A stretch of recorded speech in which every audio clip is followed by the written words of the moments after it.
Cinema பாட்டும் memory ஆகுது. இது சப்ஜெக்ட் மட்டும் ஏன் மெமரி ஆக மாட்டேங்குது? நான் இன்னைக்கு பெரிய ப்ரொஃபசர் தான். என்னுடைய கார் ஏதோ அங்க நிக்குது. என்னுடைய ஓன் கார், என்னுடைய ஓன் ஹவுஸ், என்னுடைய ஓன் எல்லாமே எனக்கு இன்னைக்கு ஓன்ல இருக்கு. எல்லாமே நான் படிச்ச படிப்பால வந்தது.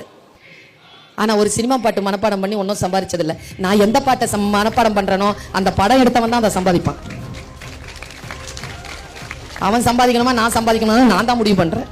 என்னுடைய மாச சம்பளம் யூஜிசி ஸ்கேல் 1,65,000 ரூபாய் மட்டும் கையில வரும் மாசத்துக்கு. 2 ஹவர் தான் class. 12 CL, 15 ML, 20 EL, private affairs, அப்புறமா செமஸ்டர் ஹாலிடேஸ்லாம் பார்த்தோம்னா ரொம்ப குறைஞ்ச நாள் தான் வேலை. எது சினிமா பாட்டு மனப்பாடம் பண்ணி கிடைச்ச வேலை இல்லை, பாட மனப்பாடம் பண்ணி கிடைச்ச வேலை. இப்ப நான் அனுபவிக்கிறேன். நீ இப்ப சில விஷயங்களுக்கு நோ சொல்லு. புரியுதா? நான் என் வாழ்க்கையில் இப்படித்தான் இருக்க வேண்டும் என்று நான் முடிவு செய்கின்ற பொழுது என் மனதை நான் நிறுத்துகிறேன். ஆர்வம் எங்கே போகிறதோ அந்த ஆர்வத்தை கட்டுப்படுத்து குழந்தைய.